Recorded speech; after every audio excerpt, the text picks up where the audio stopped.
So hello and welcome to my channel all of you. Let's discuss today's paper and I am giving you paper of 10th September of 2004 tyre 1 shift 1। ठीक है, इससे पहले हम 9 सितंबर के तीनों ही shifts के paper discuss कर चुके हैं, शिफ्ट 1, 2 एंड 3। और अब हम डिस्कस करेंगे 10 सितंबर शिफ्ट 1 का पेपर CGL का। ठीक है, चलिए SSC वाले स्टूडेंट्स ध्यान देंगे। चलिए फर्स्ट क्वेश्चन देखते हैं। Identify the most appropriate antonym of the giving word. आपको यहाँ पे एक वर्ड दे रखा है टिमिड, इसका आपको क्या बताना है? एंटोनिम। ये वर्ड मैंने आपको काफ़ी बार कराया है, एडिटोरियल में भी कराया है और जो वोकैबुलरी की मेरी क्लासेस होती हैं उसमें मैं आपको काफ़ी बार पढ़ा चुकी हूँ। ऑप्शंस देखते हैं। Meek, anxious, daring, spooky. आपको बताना है इसमें से इसका ऑपोजिट क्या है। टिमिड का मतलब क्या होता है? डरा हुआ, ठीक, सिमटा हुआ। तो उसका क्या होगा बताएं?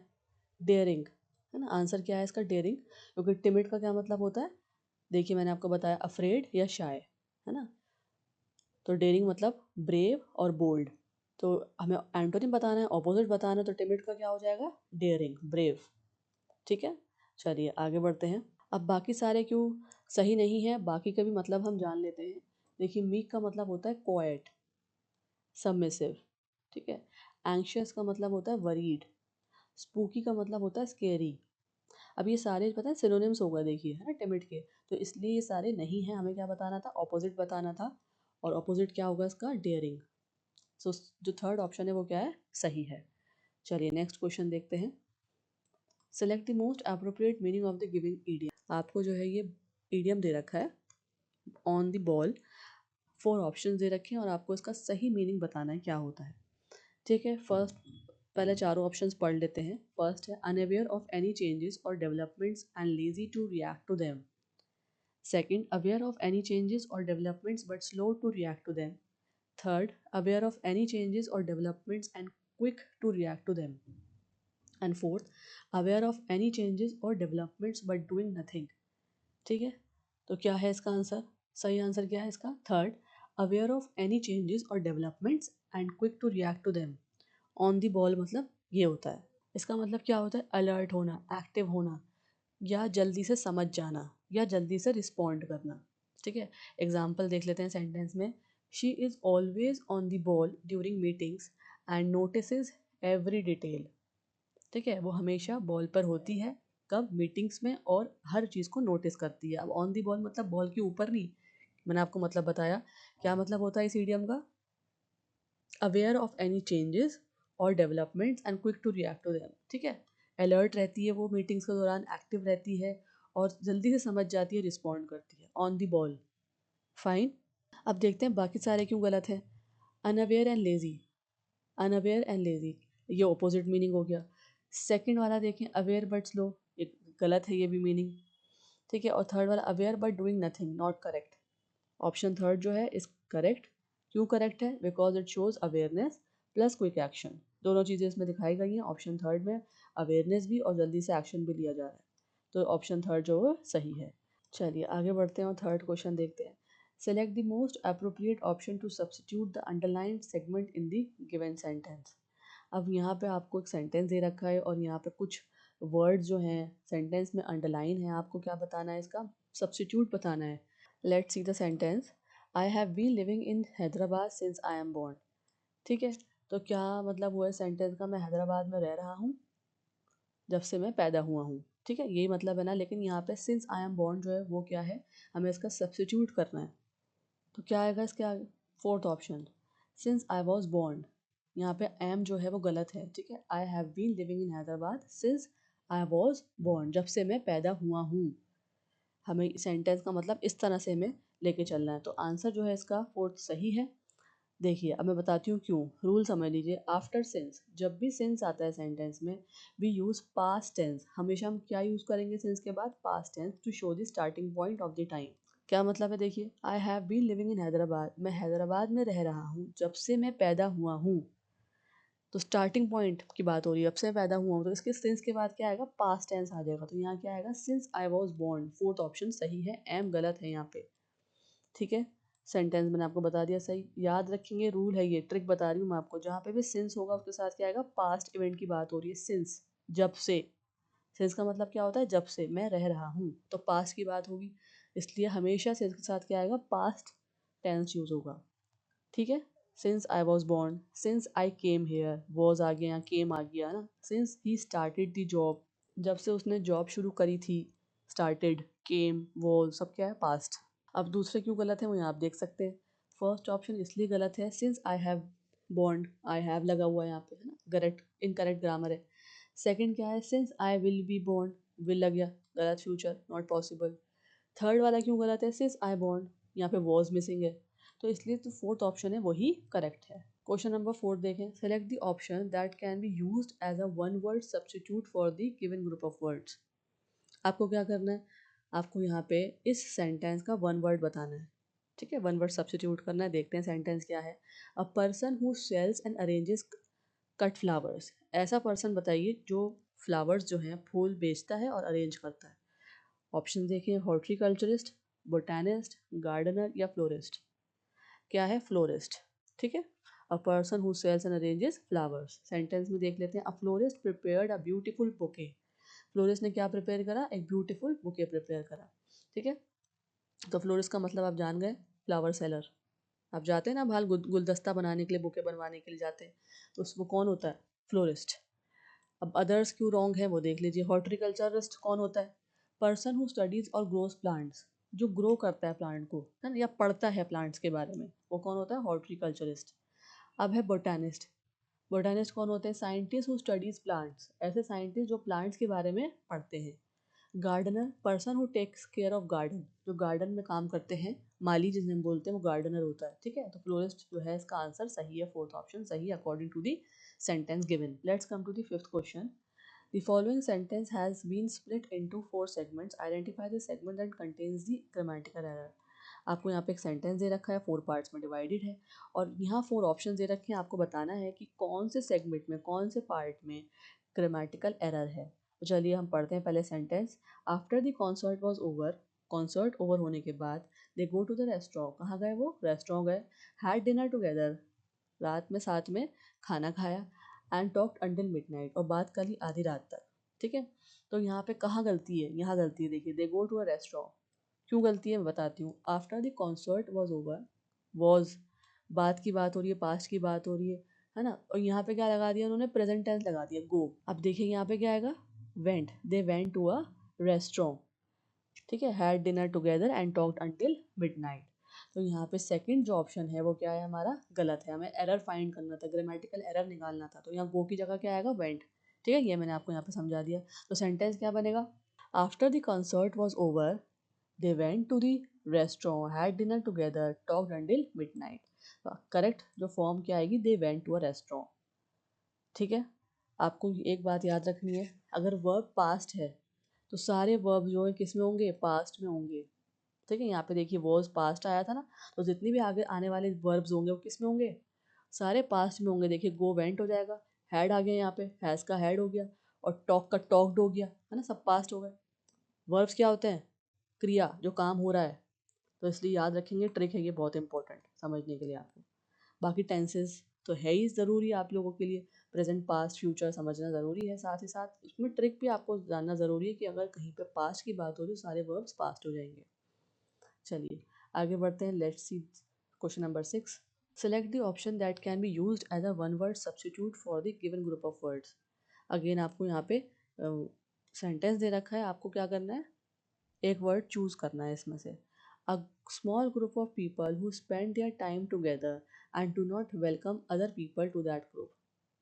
एक छोटा सा ग्रुप लोगों का जो स्पेंड करता है अपना टाइम साथ में, और दूसरे लोगों को वेलकम नहीं करता अपने ग्रुप में, उन्हें क्या बोलेंगे। देखते हैं ऑप्शन, स्क्वाड, क्लिक, एम्प्लॉयज़ या लॉबी। क्लिक, क्या है आंसर, क्लिक। क्या मतलब होता है इसका, a small close group of people who do not easily accept others. ठीक है, ऐसा लोगों ग्रुप जो लोग दूसरे लोगों को पसंद नहीं करता अपने ग्रुप में इन्वॉल्व करना। ठीक है, एग्जाम्पल देखें, a click of students always set together and avoided others. तो क्लिक का मतलब क्या है, क्लोज्ड ग्रुप, इस तरह आप समझ सकते हैं। बाकी सारे क्यों गलत हैं वो देखते हैं। फर्स्ट था स्क्वाड, इसका मतलब क्या होता है, अ स्मॉल टीम और ग्रुप ऑफन फॉर वर्क और स्पोर्ट्स। ठीक है, स्क्वाड स्पोर्ट्स के अंदर या जहाँ काम किया जाता है ऑफिस वगैरह में, तो वहाँ पे ये वर्ड यूज़ होता है स्क्वाड। किसके लिए? स्मॉल टीम के लिए या ग्रुप के लिए। एम्प्लॉयज़, एम्प्लॉयज़ का क्या मतलब होता है? थर्ड वाला ऑप्शन क्यों गलत है? People working in a company, जो कंपनी में लोग काम करते हैं उन्हें एम्प्लॉयज़ बोलते हैं। और फोर्थ वाला लॉबी किसे बोलते हैं? Group trying to influence decisions, ऐसा ग्रुप जो इन्फ्लुएंस करता है डिसीजंस के लिए। तो ये सारे गलत थे। According to the sentence clique answer सही है, सेकंड ऑप्शन सही है। बाकी भी आप याद रखेंगे, squad, employees, lobby.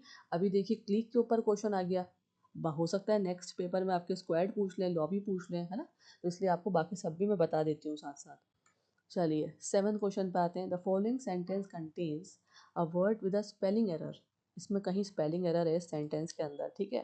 Rectify the sentence by selecting the correct spelling of the identified word from the given option. अब आपको क्या करना है, सही स्पेलिंग इसमें से हमें बतानी है।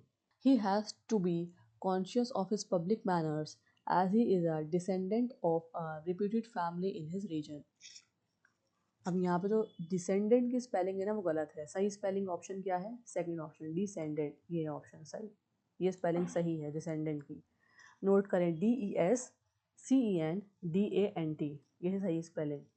क्या मतलब होता है? Person who comes from a particular family और एंसेस्टर। अब इस वर्ड का मतलब क्या हुआ, सेंटेंस का मतलब क्या हुआ? ऐसा पर्सन जो अपनी फैमिली से आते हैं, किसी पर्टिकुलर फैमिली से आया या अपने पूर्वजों से आया है ना। हम कहते हैं ना पुराना इंसान है, इसके पुराने पूर्वज हैं, वहाँ से आ रहा है, पीढ़ी चलती हुई आ रही है, तो डिसेंडेंट बोलते हैं। ठीक है, एग्जाम्पल देखें सेंटेंस में। He has to be conscious of his public manners as he is a descendant of a reputed family in his region. ठीक है, डिसेंडेंट को कैसे याद रख सकते हैं आप? डी प्लस सेंट और एन टी लगा देंगे, तो उसका मतलब क्या हुआ? डिसेंट मतलब कम्स फ्रॉम एंसेस्टर्स, एंट मतलब एंसेस्टर्स। इसको डिवाइड कर लीजिए वर्ड को, और कैसे याद रखेंगे? Comes from ancestors. बाकी सारे जो है ना, फर्स्ट, थर्ड और फोर्थ, वो स्पेलिंग्स गलत हैं डिसेंडेंट की, सिर्फ सेकंड वाला ऑप्शन सही है। चलिए 8th क्वेश्चन देखते हैं। Select the most appropriate synonym of the underlined word in the given sentence. यहाँ पे क्या है? यहाँ पे एक आपको वर्ड दे रखा है, डेप्लोरेबल। ठीक है, उसको आपको क्या बताना है? सिनोनिम बताना है। पहले सेंटेंस पढ़ते हैं। The Morbi bridge mishap has left Gujarat in a deplorable state. Synonym बताइए डेप्लोरेबल का। चलिए ऑप्शन देखते हैं। Jubilation, despicable, complaining, rejoicing. ठीक है, तो क्या मतलब है? डेस्पिकेबल। ठीक है, डेस्पिकेबल इसका सही आंसर है, सेकंड ऑप्शन सही है। क्यों? देखते हैं। डेप्लोरेबल का मतलब क्या होता है? वेरी बैड, शेमफुल या अनएक्सेप्टेबल। सेंटेंस में देखिए, द मोरबी ब्रिज मिशैप, जो मोरबी ब्रिज का जो मिशैप हो गया है उसकी वजह से क्या हुआ है? गुजरात जो है कैसा हो गया है? शेमफुल, वेरी बैड या अनएक्सेप्टेबल स्टेट में बदल चुका है। ठीक है, despicable also means very bad और shameful, so it is the closest synonym. ठीक है, अब देखिए जो इसका वर्ड डेप्लोरेबल का मतलब भी यही होता है। डेस्पिकेबल और डेप्लोरेबल का मतलब दोनों का एक ही है। ठीक है, सिनोनिम बताना था हमें। बाकी सब क्यों गलत है वो देखते हैं। जुबिलेशन मतलब ग्रेट हैप्पीनेस, कंप्लेनिंग मतलब एक्सप्रेसिंग डिससेटिस्फैक्शन, तो आपको पता ही है कंप्लेन करना। ठीक है, रिजॉइसिंग, ये भी बहुत आसान है, फीलिंग जॉय। तो यहाँ पे जो है ना ज़्यादातर खुशी की बात हो रही है, और कंप्लेनिंग मतलब कंप्लेन करना, तो ये सारे गलत हैं। हमें डेप्लोरेबल का सिनोनिम चाहिए था, तो डेस्पिकेबल इसका सिनोनिम है, क्योंकि दोनों के मतलब एक ही होते हैं, बहुत ख़राब, शेमफुल या अनएक्सेप्टेबल। ठीक है, तो सेकंड ऑप्शन यहाँ सही है। चलिए 9th क्वेश्चन पे आ जाते हैं। Select the most appropriate synonym of the underline word. Again आपको यहाँ पे अंडरलाइन वर्ड दे रखा है, इसका आपको क्या करना है? सिनोनिम बताना है। He was trembling with fear. ठीक है, he was trembling with fear, आपको सिनोनिम बताना है। ऑप्शन देखते हैं। Shivering, weeping, running, intrepid. ठीक है, तो क्या होगा? आंसर क्या है इसका? शिवरिंग। ट्रेम्बलिंग मतलब कपकपाना, शिवरिंग मतलब भी कपकपाना ही होता है। सिनोनिम बताना है। ठीक है, ट्रेमलिंग मतलब shaking because of fear, cold और वीकनेस। कपकपाना या शेक करना किसकी वजह से? डर की वजह से, ठंड की वजह से या कमज़ोरी की वजह से। और शिवरिंग मतलब भी यही होता है, shaking slightly, so it has a similar meaning. ठीक है, सिनोनिम क्या होगा ट्रेमलिंग का? Shivering. He was trembling with fear, वो डर के मारे ट्रेमलिंग कर रहा था। He was shivering with fear, दोनों ही यूज़ हुए हैं अलग अलग सेंटेंस में, लेकिन मतलब एक है। ठीक है, दोनों का मतलब एक है। चलिए वीपिंग, रनिंग और इंटरप्रेट का मतलब समझ लेते हैं। वीपिंग मतलब रोना, रनिंग मतलब भागना, ठीक है, और इंटरप्रेट मतलब फियरलेस, ऑपोजिट आइडिया, ऑपोजिट हो जाएगा, तो इसलिए शिवरिंग जो है वो सही है, फर्स्ट ऑप्शन करेक्ट है। चलिए 10th क्वेश्चन पे आ जाइए। Sentences of a paragraph were given below in jumbled order, arrange the sentences in the correct order to form a meaningful and coherent paragraph. आपको यहाँ पे ना सेंटेंसेस दे रखे हैं गलत, इनका क्या करना है, सही से पैराग्राफ बनाना है। चलिए रीड करते हैं और देखते हैं किस तरह से हम एक अच्छा पैराग्राफ बना सकते हैं। ये बहुत इंपॉर्टेंट है, पैराजम्बल्स आपके आते हैं। चलिए फर्स्ट ऑप्शन देखते हैं, पहले रीड कर लेते हैं सारे ऑप्शन को, वो बहुत करना ज़रूरी, रीड करना ज़रूरी, ताकि ना हम पता लगे कि देखिए जब हम रीड करते हैं ना तो पता लगता है हमें कि सेंटेंस कहाँ से शुरू हो रहा है, मिड पॉइंट कहाँ पे, स्टार्टिंग पॉइंट कहाँ पे, ये हमें चीज़ें पता लग जाती है। चलिए ए ऑप्शन देखते हैं, more children go to school than at any time in the past, but more children today are out of school than any time in the past. Second option देखते हैं, but it is not enough to blame the high birth rate for the state of affairs. अगर आप देखेंगे तो दोनों ही sentence, ये first वाला भी मोर से शुरू हो रहा है, मिड पॉइंट लग रहा है, और ये देखिए बट कब यूज़ होता है, जब हम पहले वाले सेंटेंस की जो बात है वो काट रहे हों, है ना, बट, तो यहाँ पे ये भी बीच का सेंटेंस है, मिड पॉइंट है। चलिए सी ऑप्शन देखते हैं, Indeed it can be reasonably argued that continued mass illiteracy is not the result but the cause of the high birth rate। ये भी फर्स्ट सेंटेंस नहीं लग रहा मुझे। उसके बाद क्या आएगा, इंडीड, ऐसा लग रहा है लास्ट में, लास्ट की जो बात है ना, लास्ट सेंटेंस, वो वाला सेंटेंस लग रहा है, कंक्लूजन हो रहा है यहाँ पे। डी ऑप्शन देखते हैं, there are more literate people in India today than ever before but there are also more illiterates than ever before. ये लग रहा है फर्स्ट सेंटेंस, क्योंकि देखिए देर से बात शुरू हो रही है ना, किसी चीज़ की बात यहाँ पे शुरू हो रही है, तो यहाँ पे क्या आ रहा है, स्टार्टिंग पॉइंट है ये। तो हमें पढ़ के काफ़ी कुछ अंदाज़ा हो गया, हिंट्स मिल गई कि किस तरह से सेंटेंस या पैराग्राफ जो है हम फॉर्म कर सकते हैं और सेंटेंसेस को सीक्वेंस में लगा सकते हैं। तो सबसे पहला ऑप्शन जो सही है, जो पहले आएगा, वो है डी ऑप्शन। जैसे कि मैंने आपको बोला कि ये यहाँ से बात शुरू हो रही है, क्या मिल रही है यहाँ पे, मेन आइडिया मिल रही है, किसके बारे में, लिटरेसी के बारे में इंडिया में, ठीक है।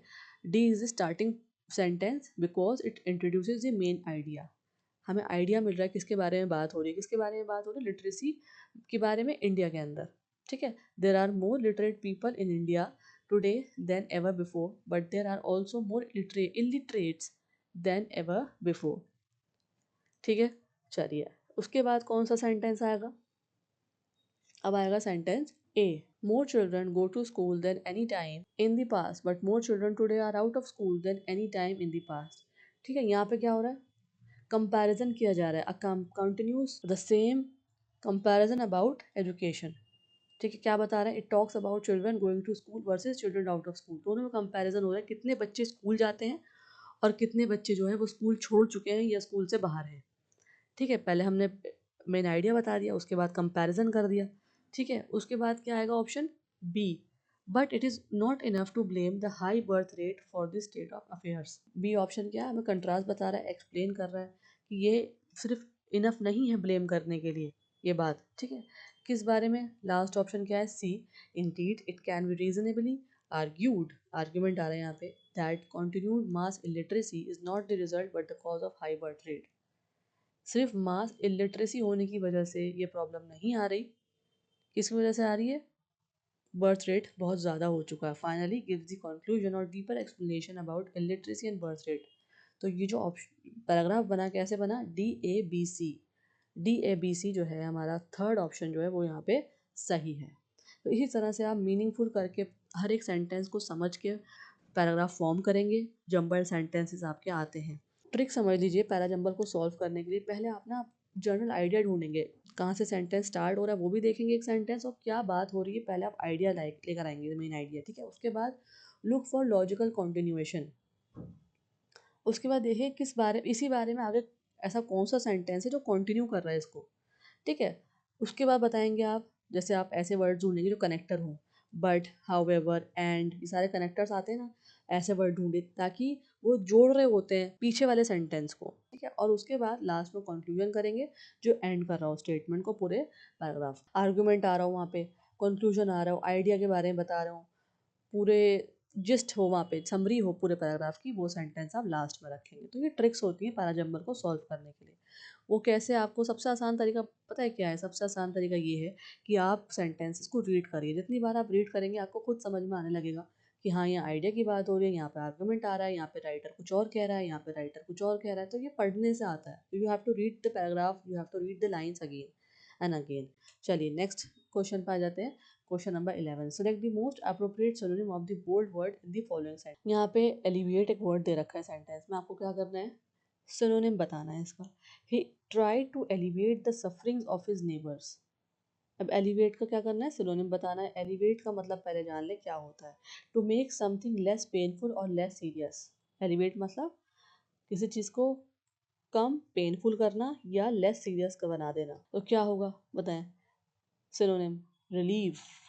रिलीव जो है इसका सिनोनिम है ना, स्वेल सूजन, ऐड मतलब ऐड ऑन करना किसी चीज़ में, इंटेंसिफाई बढ़ा देना। ये तो बहुत आसान है वर्ड्स है ना, हम यूज़ करते हैं तीनों वर्ड। रिलीव मतलब सुकून देना है ना, रिलैक्स करना, कम कर देना। तो इसका सिनोनिम आएगा एलिवेट का क्या? रिलीव। फोर्थ ऑप्शन सही है। एग्जाम्पल देखिए सेंटेंस में, he tried to alleviate the sufferings of his neighbours. He tried to relieve the sufferings of his neighbours.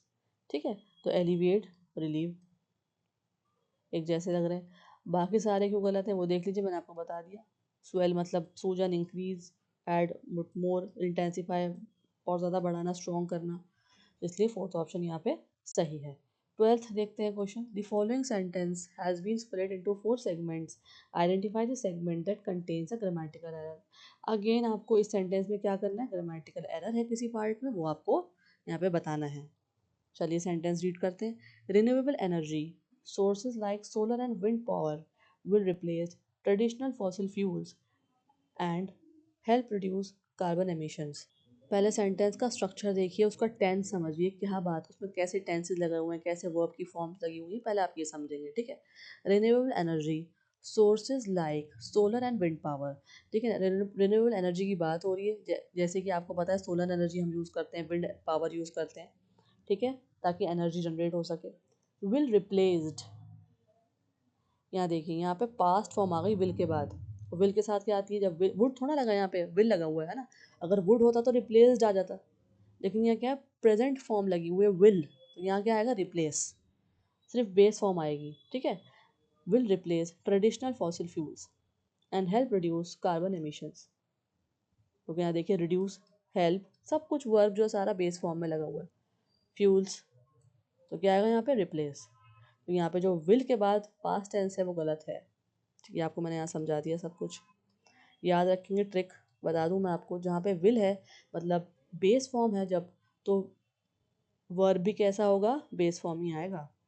जब यहाँ हेल्पिंग वर्ब जो है विल है, प्रेजेंट में है, बेस फॉर्म में है, तो वर्ब भी बेस फॉर्म में आएगा। विल गो, जैसे विल के साथ गो, विल के साथ ईट, विल के साथ रिप्लेस, है ना। विल के साथ यहाँ वेंट नहीं आएगा, ईटन नहीं आएगा, रिप्लेस नहीं आएगा। विल के साथ हमेशा प्रेजेंट फॉर्म आएगी, बेस फॉर्म आएगी। Let's see the 13th question now. Identify from the given options the word which is similar in meaning to the following word. देखिए क्वेश्चन देखिए, कंफ्यूज नहीं होइएगा। इससे पहले वाले क्वेश्चंस कैसे थे कि आपको सिनोनिम बताना था, वहाँ डायरेक्ट सिनोनिम पूछ रहे थे, इसका सिनोनिम बताइए, इसका एंटोनिम बताइए। लेकिन अब क्या है? Which is similar in meaning to the following word.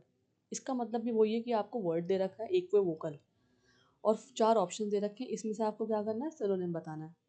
देखिए फर्स्ट क्या है? Clear, second ambiguous, third representative और फोर्थ बैलेंस। बताएं इसका सिनोनिम क्या होता है इक्विवोकल का? ये भी मैंने आपको पढ़ाया काफ़ी बार वर्ड। अगर आप मेरी क्लासेस रेगुलर ले रहे हैं और सारी क्लासेस ले रहे हैं, तो ये वाले जो क्वेश्चंस इस पेपर में जो है आ रहे हैं, ये आप बहुत इजीली सॉल्व कर पाएंगे, कर सकते हैं। देखिए आंसर है इसका सेकंड, एम्बिगुअस। सही आंसर एम्बिगुअस है, और क्यों है वो देखते हैं। क्योंकि इक्विवोकल का मतलब पहले समझते हैं। समथिंग अनक्लियर टू और having more than one meaning. कोई चीज़ अनक्लियर होना या एक से ज़्यादा उसका मतलब होना, वही मतलब एम्बिगुअस का भी है। ऑल्सो मीन्स अनक्लियर और having multiple meanings, so it is the correct synonym. ये देखिए एम्बिगुअस का और इक्विवोकल का मतलब जो होता है ना, वो सेम सेम होता है, इसलिए दोनों क्या है? सिनोनिम्स हैं। चलिए ट्रिक देख लीजिए इसको याद रखने के लिए। Equivocal, not clear, ambiguous. ठीक है, इक्विवोकल का मतलब क्लियर ना होना, उसी का मतलब एम्बिगुअस भी होता है, इसलिए सिनोनिम है। बाकी सारे गलत क्यों है वो देखिए। क्लियर मतलब क्लियर, तो ऑपोजिट हो जाएगा, है ना इसका। तो एंटोनिम हो जाएगा रिप्रेजेंटेटिव, समवन हु रिप्रेजेंट्स, और बैलेंस, इक्वल और स्टेबल। तो ये सारे गलत है, एम्बिगुअस ही सही ऑप्शन है। चलिए 14 क्वेश्चन पे आइए। Select the most appropriate antonym of the underline word. देखिए डायरेक्टली पूछा है इसमें, पिछले वाले क्वेश्चन में डायरेक्टली नहीं पूछा था सेंटेंस में, उसमें घुमा के पूछा था, आपसे कंफ्यूज करने के लिए पूछा था। इसमें डायरेक्टली पूछ लिया एंटोनिम बताइए अंडरलाइन वर्ड जो दे रखा है सेंटेंस के अंदर। She was elated about her promotion but her colleague felt quite disheartened. अब देखिए इलेटेड का हमें एंटोनिम बताना है। पहले इलेटेड का मतलब क्या होता है वो समझ लीजिए। वेरी हैप्पी और जॉयफुल, ठीक है, बहुत खुश होना, हैप्पी होना, जॉयफुल होना। तो वो खुश है किसकी वजह से, अपनी प्रमोशन की वजह से। लेकिन उसको उसका जो कलीग है वो बहुत क्वाइट है और डिसहर्टेंड है। और आपको इलेटेड का एंटोनिम बताना है। ऑप्शन देखिए, चेयरफुल, प्राउड, डिस्करेज, डिलाइटेड। क्या होगा इसका ऑपोजिट, डिस्करेज, ठीक है, नॉट हैप्पी, सैड। बाकी सब का मतलब क्या होते हैं वो देख लीजिए, और क्यों गलत है वो भी आपको पता लग जाएगा। चेयरफुल मतलब हैप्पी, प्राउड मतलब फीलिंग प्लेजर, डिलाइटेड मतलब वेरी हैप्पी। तो ये सारे जो हैं सिनोनिम्स हैं, इसलिए हमें क्या चूज करना था, एंटोनिम। क्या होगा, थर्ड ऑप्शन, डिस्करेज्ड। चलिए 15 क्वेश्चन पे आ जाइए। Select the option that expresses the given sentence in active voice. आपको क्या करना है, यहाँ पे पैसिव वॉइस में एक सेंटेंस दे रखा है, इसका एक्टिव बताना है आपको। ठीक है, पैसिव वॉइस क्या है, सेंटेंस देखते हैं। The contract was grabbed by the biggest telecom company in India. जो कॉन्ट्रैक्ट था वो ग्रैब किया गया इसके द्वारा, बिगेस्ट टेलीकॉम कंपनी के द्वारा, इंडिया में। कहाँ पे, इंडिया में। अब इसका बताएं मुझे एक्टिव क्या होगा। एक्टिव जो है इसका करेक्ट सेंटेंस फर्स्ट है, the biggest telecom company in India grab the contract. ये एक्टिव वॉइस है। क्यों है वो यहाँ समझते हैं, रूल समझते हैं, बहुत इंपॉर्टेंट है। एक्टिव वॉइस में क्या होता है, जो डूअर होता है सब्जेक्ट वो पहले आ जाता है, और पैसिव वॉइस में क्या होता है, सब्जेक्ट लास्ट में चला जाता है। ठीक है, तो इसका रूल देखें क्या है। पैसिव क्या था इसका, पहले पैसिव वाला सेंटेंस देखेंगे, उसमें क्या होता है, पहले ऑब्जेक्ट आता है, ठीक है, फिर वॉज वर आ जाता है। जैसे आप देख सकते हैं यहाँ पे पहले ऑब्जेक्ट है द कॉन्ट्रैक्ट, फिर वॉज आ गया, फिर वर्ब की थर्ड फॉर्म आ जाती है। यहाँ पे भी देखिए रूल देखिए और साथ में सेंटेंस में मैच करते रहिए, है ना। फिर क्या आ गया, वर्ब की थर्ड फॉर्म ग्रैब्ड, फिर आ गया बाय, फिर आ गया doer, by the biggest telecom company in India. Doer मतलब जो काम कर रहा है, जो हो रहा है काम उसके द्वारा। तो इसलिए क्या होता है पैसिव में, जो रूल होता है object plus was were plus verb की third form plus by plus doer. ये किस में है, जब कोई पास्ट में सेंटेंस आए, पास्ट की बात हो रही है, देखिए ना, वॉज वर जहाँ हुआ आप अपने आप समझ जाइए ये पास्ट है। ठीक है, अब एक्टिव क्या होगा इसका, पहले डूअर आ जाएगा, फिर वर्ब की सेकंड फॉर्म आएगी, और फिर ऑब्जेक्ट आ जाएगा। तो यहाँ देखिए पहले डूअर आ गया, उल्टा हो जाता है, सब कुछ उल्टा कर दीजिए सेंटेंस को। पहले डूअर आएगा द बिगेस्ट टेलीकॉम कंपनी आ गई, फिर आएगा ग्रैब वर्ब की सेकंड फॉर्म, और फिर आएगा ऑब्जेक्ट द कॉन्ट्रैक्ट। ऑब्जेक्ट जो है वो लास्ट में आ जाता है। तो ये है किस तरह से आप पैसिव टू एक्टिव बनाएंगे सेंटेंस को, खास तौर से जो पास्ट में अगर कोई आपको सेंटेंस मिल जाए। ठीक है, चलिए आगे बढ़ते हैं। क्वेश्चन नंबर 16 देखिए। Select the most appropriate idiom to fill the blank. आपको इसमें से सही ईडियम चूज करना है। Fine, I am dash about whether to accept the job offer और continue freelancing. Both options have their advantages. ठीक है, on the fence, cutting corners, left out in cold, up in arms. ये चारों options हैं, चारों ही idioms हैं, लेकिन आपको सूटेबल ईडियम यहाँ पे पुट करना है ब्लैंक में। अब करेक्ट ऑप्शन क्या है, on the fence. I am on the fence about whether to accept the job offer और कंटिन्यू फ्रीलांसिंग। मैं फेंस पे, अभी ये मतलब इसका मतलब ये नहीं होगा मैं फेंस पे चढ़ गया हूँ। पहले इसका मतलब देख लीजिए क्या होता है। ऑन द फेंस मतलब होता है unable to decide between two options. क्या मतलब होता है, डिसाइड नहीं कर पा रहा दो ऑप्शन के बीच में। तो यहाँ पे क्या आएगा, I am on the fence about whether to accept the job, क्या मैं जॉब एक्सेप्ट करूँ या मैं कंटिन्यू करूँ फ्रीलांसिंग। दोनों ही ऑप्शंस क्या हैं, अपने अपने उसके एडवांटेज हैं। ठीक है, तो on the fence right answer है। बाकी आप समझ लीजिए क्यों गलत है, क्योंकि हो सकता है नेक्स्ट पेपर में कोई और ऑप्शन आ जाए, कोई और ब्लैंक आ जाए। तो कटिंग कॉर्नर्स का मतलब क्या होता है, डूइंग समथिंग चीपली और क्विकली। कोई काम जल्दी से करना और सस्ते में करना।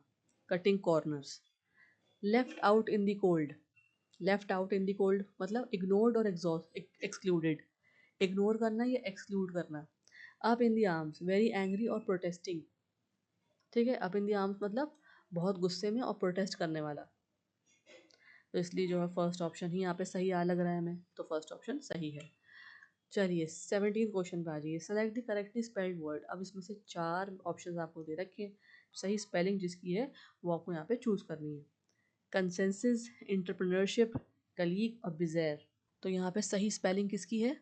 एंटरप्रेन्योरशिप की। याद रखेंगे एंटरप्रेन्योरशिप की स्पेलिंग, देखिए ENTREPRENEURSHIP। The activity of starting and managing a business. क्या मतलब होता है? ऐसी एक्टिविटी जिसमें आप स्टार्ट करते हैं या मैनेज करते हैं बिजनेस को, ठीक है। बाकी सारे गलत हैं क्योंकि रॉन्ग स्पेलिंग है। कंसेंसस की स्पेलिंग ये होती है, कलीग की ये होती है और बिजैर की ये होती है। ये भी आप याद रखेंगे। अभी ये वाला वर्ड दे दिया, हो सकता है नेक्स्ट टाइम आपको बिजैर दे दें, ठीक है। चलिए आगे बढ़ते हैं। 18th क्वेश्चन देख लेते हैं, बहुत इंपॉर्टेंट है। Select the option that expresses the given sentence in active voice. यहाँ पे आपको पैसिव में एक सेंटेंस दे रखा है और आपको क्या चूज करना है? एक्टिव वॉइस चूज करना है, इसका एक्टिव सेंटेंस चूज करना है, ठीक है। By whom was grammar taught to you? Question mark. By whom किसके द्वारा आपको ग्रामर पढ़ाई गई? अब देखिए यहाँ पर 4 ऑप्शन है, क्या सही है आपके बताएं। फर्स्ट ऑप्शन है did he teach you grammar, second who had taught you grammar, third who were taught grammar bye you, and fourth who taught you grammar. तो 4 ऑप्शन है वो ही सही है, ठीक है। हु टॉट यू ग्रामर, इसका क्या हो जाएगा पैसिव में? By whom was grammar taught to you, ठीक है। इसके रूल देख लीजिए पहले। अब मैंने आपको पहले ही बताया था, देखिए एक्टिव वॉइस में क्या होता है, डूअर जो है वो पहले आ जाता है। डूअर मतलब सब्जेक्ट कम्स फर्स्ट, है ना, वो पहले आ जाएगा। तो यहाँ पे क्या होगा एक्टिव वॉइस में? हु टॉट क्या है? सब्जेक्ट है। हु टॉट यू ग्रामर, ठीक है। तो इसलिए एक्टिव वॉइस ये होगा who taught you grammar. By whom, who is active voice, subject आएगा पहले, तो इसलिए जिसकी एक्टिव वॉइस है, एक्टिव सेंटेंस है, वो क्या है? Fourth option. चलिए आगे बढ़ते हैं। 19th क्वेश्चन देख लेते हैं। Select the option that can be used as a one word substitute for the given group of words. अब यहाँ पे आपको एक सेंटेंस दे रखा है, क्या करना है आपको? इसका वन वर्ड सब्स्टिट्यूट बताना है। A place where fruit trees are grown. बताएं ऐसी जगह जहाँ पे फ्रूट ट्रीज उगाए जाते हैं। ऑर्चर्ड, गार्डन, कोए या museum. Answer is 1, first option orchard. A place where fruit trees are grown, ठीक है। Sentence they own an orchard full of apple and mango trees. बाकी सब क्यों गलत हैं वो देखिए। गार्डन प्लेस फॉर प्लांट्स और फ्लावर्स, है ना, गार्डन आपको पता है। कुए, कुए क्या होता है? Platform near water for ships. ऐसा प्लेटफॉर्म पानी के पास, किसके लिए? जहाज़ों के लिए, शिप्स के लिए। म्यूजियम क्या होता है? ये भी आपको पता है, आसान है। Place where historical objects are kept, जहाँ पे हिस्टोरिकल चीज़ों को रखा जाता है। तो फर्स्ट ऑप्शन सही है। क्वेश्चन नंबर 20 देखिए। Select the option that can be used as a one word substitute for the given group of words. A government by the official, ये मैंने बहुत बार आपको कराया वन वर्ड सब्स्टिट्यूट, है ना। क्या है इसका वन वर्ड? ऐसी गवर्नमेंट जो ऑफिशियल्स द्वारा हो। क्या है आंसर? ब्यूरोक्रेसी। ब्यूरोक्रेसी, ब्यूरोक्रेसी क्या होता है? A government run by officials और गवर्नमेंट ऑफिसर्स। ब्यूरोक्रेसी की स्पेलिंग भी देख लीजिएगा, क्योंकि हो सकता है करेक्ट स्पेलिंग चूज करने के लिए आ जाए। क्वेश्चन ऐसा भी बना सकते हैं, है ना। देखिए ब्यूरोक्रेसी को कैसे आप याद रखेंगे? ब्यूरो मतलब ऑफिस, ब्यूरो मतलब क्या होता है? ऑफिस प्लस ऑफिशियल्स, है ना। तो उसके आगे क्या लगा दीजिए? ऑफिशियल लगा दीजिए, ब्यूरोक्रेसी। बाकी सारे क्यों गलत हैं वो देखते हैं। ऑटोक्रेसी मतलब rule by one person. Monarchy मतलब रूल बाय अ किंग और क्वीन। प्लूटोक्रेसी मतलब रूल बाय द रिच। ये सारे गलत हैं according to the sentence given.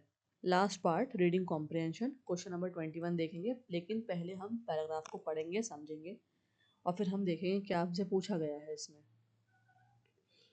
चलिए रीड आउट करते हैं, मेरे साथ रीड करिए। यही बहुत आसान और अच्छा तरीका है रीडिंग कॉम्प्रिहेंशन को सॉल्व करने का भी और, और प्रैक्टिकली समझने का भी। The third National Wildlife Action Plan for 2017 to 2031। किसकी बात हो रही है? Third national wild life action plan की बात हो रही है, जो इस टाइम पे बना है। Underlying India's plan for wild life conservation, क्या है उसके अंदर? इंडिया की वाइल्ड लाइफ कंजर्वेशन के बारे में प्लान है वो। वॉज अनवील्ड, अनवील्ड हो गया है, dash the global wildlife programme conference. कहाँ पे अनवील्ड हुआ है, कहाँ खोला गया है, global wildlife programme conference के अंदर। तो क्या आएगा इसमें ऑप्शन देखिए, first blank at 4 in 2, option आएगा यहाँ पे एट, फर्स्ट ऑप्शन आएगा, ठीक है। क्यों, ये याद रखें आप। देखिए जब भी बात हो रही हो कॉन्फ्रेंस की, इवेंट की, मीटिंग की, सेमिनार की, वहाँ हमेशा एट यूज़ होता है। ये एक ट्रिक है, ये एक ट्रिक है। जब भी इस तरह से बड़े चीज़ की बात हो रही हो, किसी कॉन्फ्रेंस की, मीटिंग की, सेमिनार की, वहाँ पे एट यूज़ होता है, ठीक है। ये देखिए मैंने आपको बताया, we use at for events, meetings, conferences और स्पेसिफिक प्लेसेस। बाकी सारे गलत हैं। क्यों गलत है, फॉर क्यों होता है, शोज पर्पस। इनका क्या मतलब होता है, प्रपोजिशन, ये सारे प्रपोजिशंस हैं। इनका मतलब क्या होता है, यूज्ड फॉर इनसाइड समथिंग, किसी चीज़ के अंदर होना। टू का क्या मतलब होता है, शोज डायरेक्शन, ठीक है, डायरेक्शन दिखाना। तो ये सारे इसलिए गलत हैं। यहाँ पे क्या आएगा, at, was unveiled at the global wildlife programme conference, यहाँ पे एट आ जाएगा, ठीक है। चलिए नेक्स्ट सेंटेंस कवर करते हैं, सेकंड फिजा ब्लैंक देखते हैं, लेकिन हम पैराग्राफ शुरू से पढ़ेंगे तभी हमें सेकंड ब्लैंक भी समझ में आएगा। The third National Wildlife Action Plan for 2017 to 2031, underlying India's plan for wildlife conservation, was unveiled at the Global Wildlife Program Conference. The plan recognizes dash addresses concerns pertaining to climate changes and its impact on wildlife. चलिए बताइए, option देखते हैं क्या आएगा इसमें। To है, and है, इन four, again propositions आपको दे रखे हैं, बताएं क्या आएगा यहाँ पे। सेकंड ऑप्शन जो है एंड वाला ऑप्शन, वो सही है। क्यों सही है वो देखते हैं। यहाँ पे दो सेंटेंसेस ना करेक्ट हो रहे हैं। The plan recognises and addresses, दो चीज़ों की बात हो रही है। जब प्लान रिकॉग्नाइज कर रहा है, उसमें रिकॉग्नाइज किया जा रहा है, और क्या कर रहा है, एड्रेस भी कर रहा है।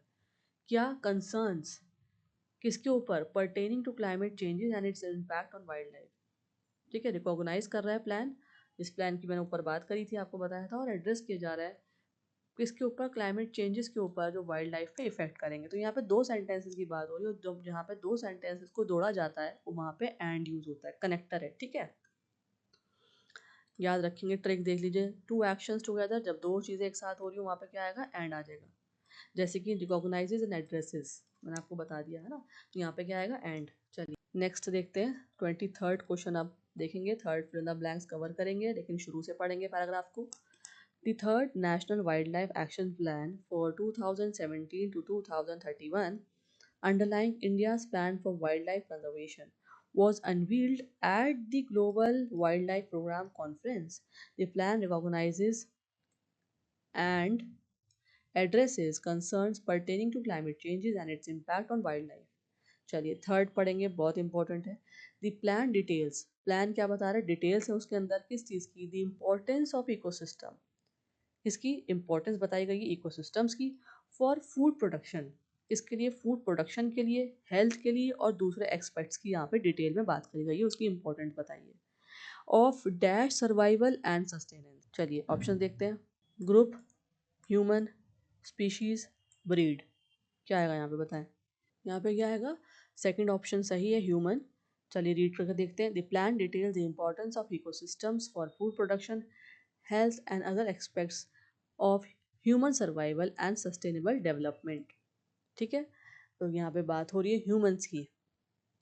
ये जो प्लान है ये क्यों ज़रूरी है, ह्यूमंस के सर्वाइवल के लिए और सस्टेनेबल डेवलपमेंट के लिए।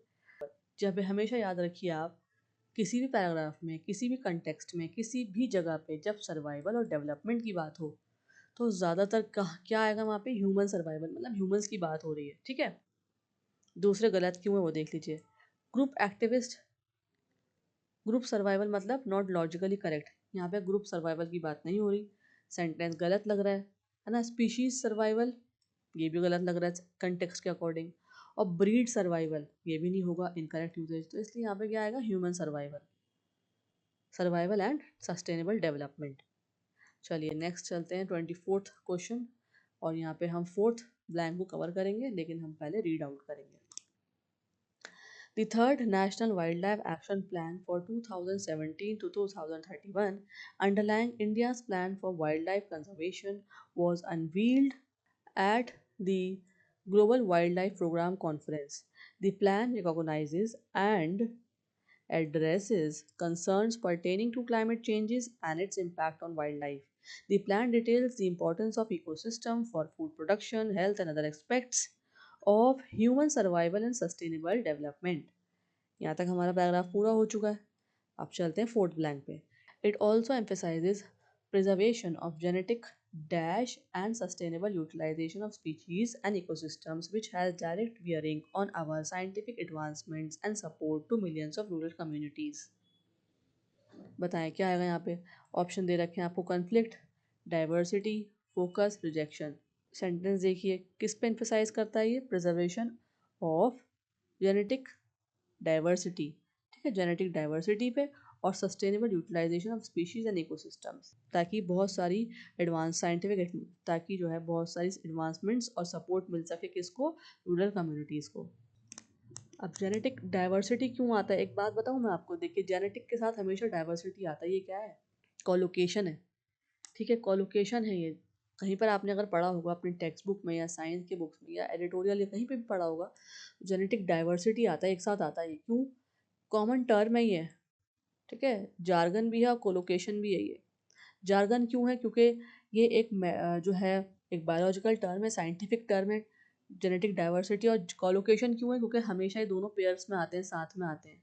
जब ही आपके लिए जो है जार्गन्स और कोलोकेशन करना ज़रूरी है, जब मैं एडिटोरियल कराती हूँ, आपको पढ़ाती हूँ, तो इसलिए प्लीज़ उस पर नोट करा करिए.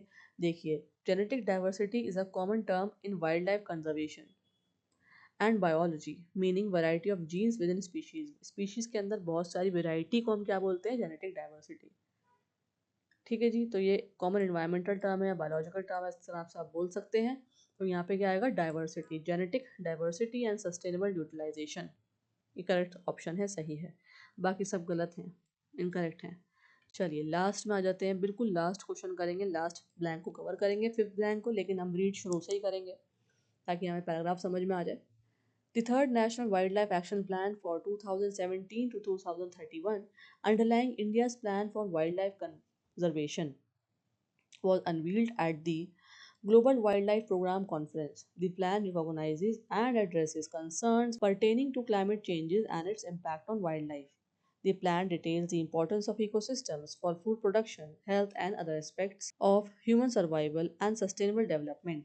It also emphasizes preservation of genetic diversity and sustainable utilization of species and ecosystems, which has direct bearing on our scientific advancements and support to millions of rural communities. Last blank देखते हैं. The plan underscores rehabilitation of threatened wildlife species, dash inland, aquatic, coastal and marine ecosystems while conserving their habitats. Last में जो बात हो रही ना, वो समुद्री जीवों की भी बात हो रही है. ठीक है ना, inland, aquatic, coastal, marine ecosystem, इनके हैबिटेट्स को बचाने की भी बात हो रही है लास्ट में. तो क्या आएगा यहाँ पे, देखिए. The plan underscores rehabilitation of threatened wild life species. कौन सी स्पीशीज की बात हो रही है, जो खत्म होती जा रही है वक्त के साथ साथ.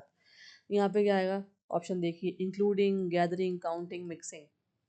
इंक्लूडिंग, ठीक है, उनकी मैंने बोला ना, एक्वेटिक या मरीन लाइफ की भी साथ साथ बात हो रही है इसमें. तो क्या है, the plan underscores rehabilitation of threatened wild life species including. ठीक है, ऊपर तो ह्यूमन सर्वाइवल की बात हो गई, वाइल्ड लाइफ की भी बात हो गई, लेकिन अब यहाँ पे क्या आ गया, समुद्री जीवों की बात हो रही है, तो यहाँ पे आएगा इंक्लूडिंग, साथ ही साथ. ये बहुत इंपॉर्टेंट है. ठीक है, including is use to add examples और टाइप्स.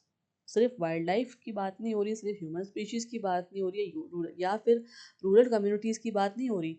यहाँ पे जो प्लान बनाया गया है, ये the third national wild life action plan 2017 से लेके 2031 तक, उसमें ये सारी बातें की गई हैं, जिसमें मरीन लाइफ की भी बात करी जा रही है, तो इंक्लूड आएगा इसमें.